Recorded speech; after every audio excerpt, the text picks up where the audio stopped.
Hello and welcome to this video presentation, Make Your Small Business More Accessible from Grow with Google.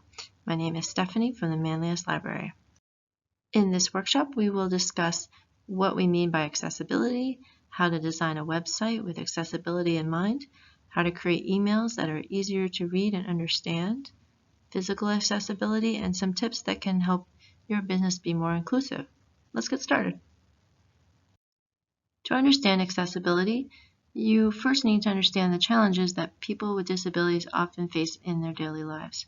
Some disabilities are visible, others are not immediately apparent, but someone with any type of impairment may encounter barriers to completing certain tasks or activities. Accessibility ensures that people with disabilities can perceive, understand, navigate, and interact with the products, service, and tools available to anyone else. Often, this can be done with the help of assistive technologies that break down those barriers.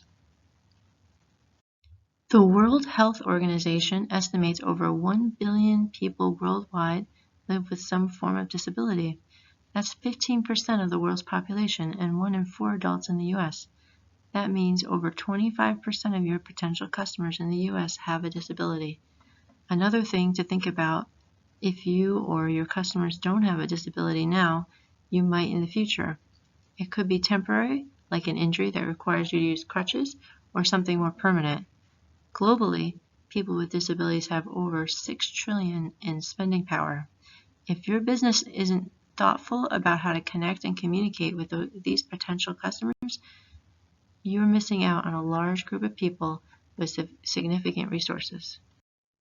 And that's where we get to building for accessibility. Building for accessibility means producing digital content that people with disabilities can perceive, understand, navigate, and interact with. It is about designing your business communications, products, and physical space in which that allow people with disabilities to engage. People can't buy your products and services if they can't understand and engage with them. So building for accessibility is good for business since it expands your market. And bonus, these tactics often improve the experience of all users. How? Imagine a football game. It's playing on TV in a emergency bar. To improve the experience for people with disabilities, the bar owner might enable closed captions on the TV screen. Closed captions can help people with hearing impairments access the game commentary and access the content on that television. But in a noisy bar, closed captions can help everyone, hearing impairment or not. You'll see that many of the strategies we are going to review today benefit all users. And it's important to note that implementing these strategies can help you comply with rules and laws, lessening your company's legal risk. There are so many things we can do to make existing digital content more accessible to those with disabilities. Let's take a closer look at universal design. Universal design means designing for everyone, whether they have a disability or not. Universal design can help those with and without disabilities better comprehend digital content. It includes many different techniques to help people comprehend digital content, including image descriptions, alt text, color contrast, design techniques, formatting, and video captions and transcripts. Let's explore each of these examples. Adding alternative text for images is a key principle of web accessibility. It is also one of the most difficult to properly implement. Let's start with a quick exercise. How would you describe this image? It's coffee, yes, but what else? Specifically, it's a white ceramic cup filled with black coffee on a saucer with a spoon. But with alt text, context is key. You should also ask, what meaning is this image supposed to convey? Is there a reason to include that amount of detail in the description? Alternative text should represent the content in context and function of the image. The key principle is that computers and screen readers cannot analyze an image and determine what the image presents and represents. Alternative text can be presented in two ways: within the alt attribute of the image element, or within the context or surroundings of the image itself. So, back to the image of the coffee. Consider why it's on the web page. If its purpose is to help the user make a menu selection, the alt text might simply be coffee.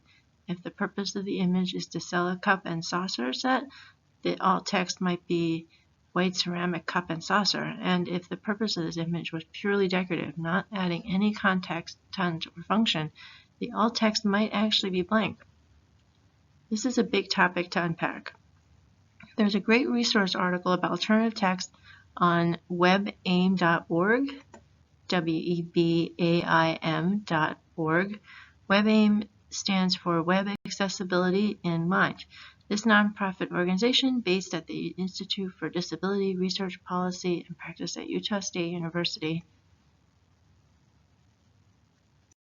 When you add an image into your website, you have two distinct ways for visitors to understand it: alt text and descriptions. Alt text, an abbreviation for alternative text, is a sort of behind-the-scenes label for an image on a website. Though it cannot be seen on the web page, it is picked up by screen readers. That means that a visually impaired person using a screen reader will hear the alt text description of the image read aloud, giving them a full understanding of the information on the page. Alt text also helps search engines properly categorize the content of websites, potentially improving the site's SEO. Alt text is separate from captions. Descriptions are visible. They appear on the page with the image. Without descriptions or alt text, a screen reader will miss that image as part of the content.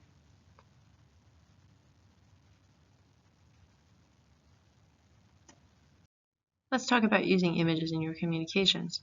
As mentioned, an unlabeled image will not be seen by a screen reader. The same is true for charts and graphs. Alt text should be added to charts and graphs, offering a short description of the graph or chart for the screen readers. In this case, there should also be a second description, a long description. This can either be a caption or a link to a page with a detailed description. This is especially important for charts and complex information. The caption on this slide says, "With the addition of 5 new training spaces over the course of the last year, we are now able to accommodate more people." It's helpful, but it could go even further. Here's a more detailed informative caption. The number of waitlisted students begins in Q4 2016 as over 80 and steadily drops to less than 40 by Q4 2017. The number of students classified as enrolled and attended rose over this same period, reaching over 80 and 60 respectively. In that caption, you have highlighted that the key points for your reader, and they can examine the graph more closely for greater insights. Think of your audience to determine what level of detail is required for the caption. Also, it may be helpful to provide data in an alternative format such as a spreadsheet, since assistive technology can sort, view, and parse the tabular data. You can use the website coding to connect these descriptions with the associated image for the screen reader. If you want a tutorial, visit the World Wide Web Consortium W3C website at w3.org and search for complex images. Incidentally, the W3C has an initiative called WAI, dedicated to promoting a high degree of usability for people with disabilities. Color is an important tool for making your content accessible. Those with visual disabilities can see darker colors more clearly than lighter colors in general, but it's not just the colors. In making color choices for your content, it is important to take into consideration the contrast between background and text. The colors should be dissimilar enough so text is readable. Here we can see how contrast can affect readability. In the example on the left, the colors have low contrast, making the letters softer, muddier. Compare that to the higher contrast combination on the right, which lets the letters stand out sharply, increasing readability. There are design standards for color contrast for regular size and large font. You can learn more at W3C's website under the Web Content Accessibility Guidelines. While color is a powerful tool, relying only on color to indicate distinctions may leave behind the 300 million people who have color blindness. As an example, consider a traffic map that shows clogged routes in red and roads with good traffic flow in green. If someone can't distinguish between green and red, how will they know which route has less traffic? There are some design techniques that can help make it easier for people. First, think of color in terms of high contrast, hue, light versus dark, saturation, intensity of the color, and brightness. Use thick lines, use various patterns of dashed lines. Don't assume color conveys a specific meaning. Use textures to distinguish objects. Add patterns or labels to ensure contrast in charts. And finally, don't forget to label elements like titles, legends, and X and Y axis. Here are some of these design techniques. We can get a sense of how high contrast, hue, saturation, and brightness works by translating this color chart into a grayscale format. See how the stronger hues on the color chart correlate to stronger grays? Remember that using contrasting colors can make letters and numbers pop. In the graph on the right, you can see how the different design elements we talked about improve readability. Thicker lines, dashed lines in various patterns, labeled elements like titles, legends, and X and Y axis. If you have ever scanned the headlines and subheads of an article or instruction book to quickly find what you are looking for, then you know how useful those bits of text can be. Assistive technologies allow readers to scan a document in this way by creating a list of all the headers. This list is generated based on the way your document is formatted. In this example, using Google Docs, the built-in text formatting tools organizes the headings within a document for all readers, from largest text to H1 to the smallest text at H6. Now let's take a look at formatting text links. Well-written text links set the user's expectations about where the link will take them if they click on it. Take the first example. Visit the Grow with Google homepage for free training tools and resources to help you grow your skills, career, or business. When I see the link on the text Grow with Google homepage, I assume that if I click this link, I will be taken to a homepage that discusses the Grow with Google program. Linking only the words, this link does not give me a clear idea of where I will land. Just as screen reader users can navigate a page by headings, they can also jump to all links within a page via a link listing. Links that are not descriptive can cause confusion and make your site, document, or presentation difficult to navigate for screen reader users. Remember we discussed using closed captions on the football game on TV in the noisy bar? Well, that's not the only use for closed captioning. If you use videos for your business, perhaps on your website, you can add them here too. Captions and transcripts increase accessibility, and there are a few ways to create them. Automatic captioning, automatic transcripts, create your own captions, have a knowledgeable vendor create captions for you. Let's take a look at the way automatic captioning works in different platforms, starting with YouTube. YouTube can use speech recognition technology to automatically create captions for most videos. Those captions are published with the video. Automatic captions are available in English, Dutch, French, German, Italian, Japanese, Korean, Portuguese, Russian, and Spanish. Auto-translate is available in the settings for even more languages. Easy, right? But it's important to note that while auto captions are a good start for making video content more accessible, they are not a perfect substitute for human-created captions. You can learn more about YouTube subtitles and captions in the YouTube Help Center. Another video platform, Vimeo, allows users to toggle their auto captioning tool on and off while an event is live. And if you've ever watched a TED Talk online, you might have noticed the speech bubble icon on the video player. This opens a window to select a language for subtitles, which will play when the viewer returns to the video. Do you use TikTok?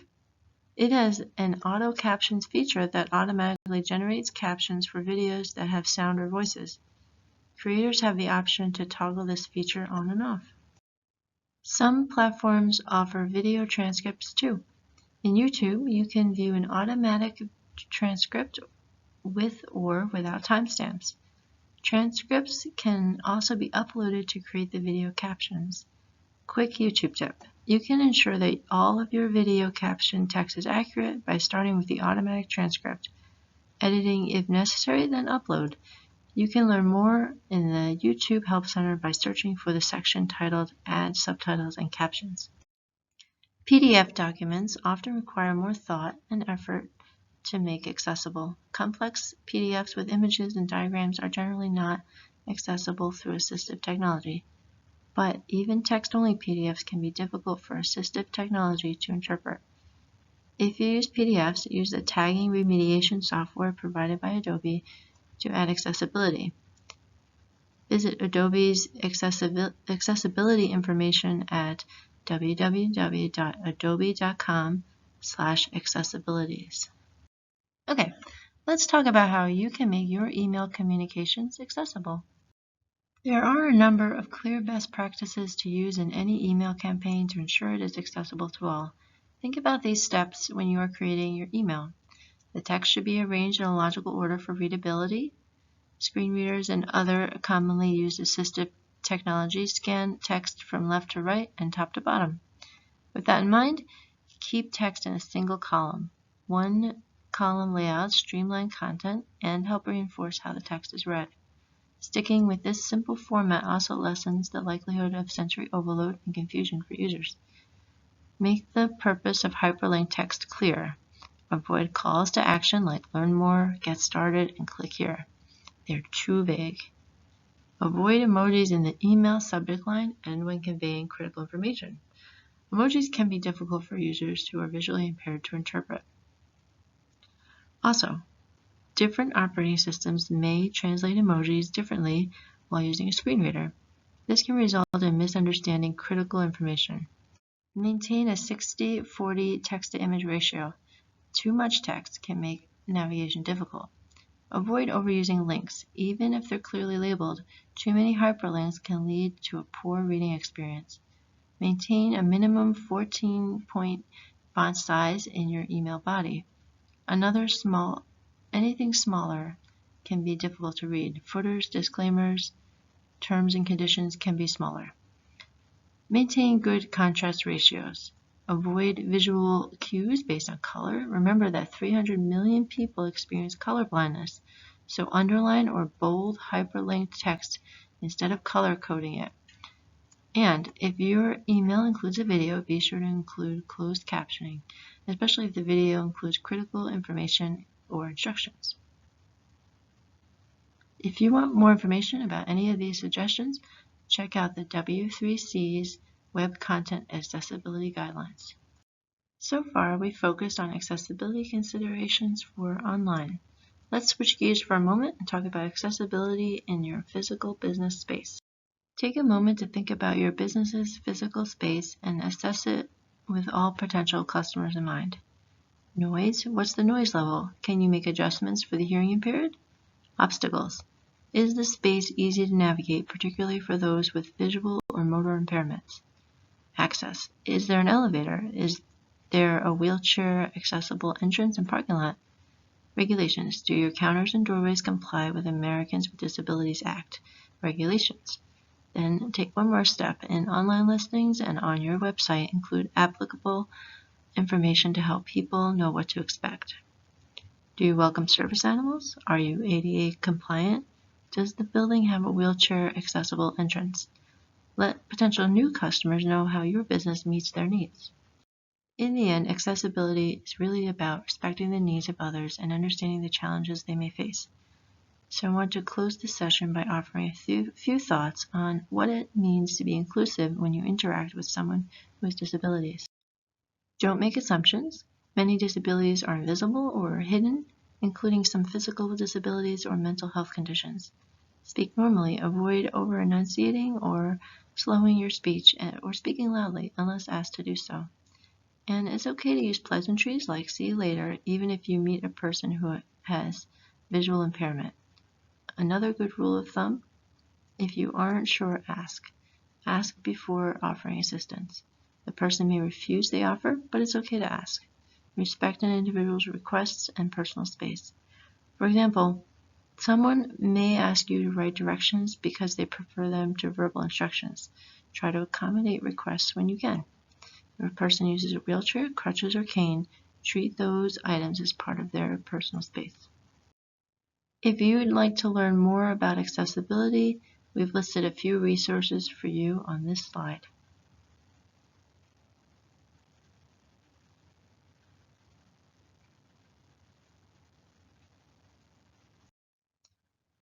And that's a wrap. Thank you so much for tuning into this presentation. It's a big topic with a lot of considerations, and we hope you discovered some new ways to help make your small business more accessible to people with disabilities.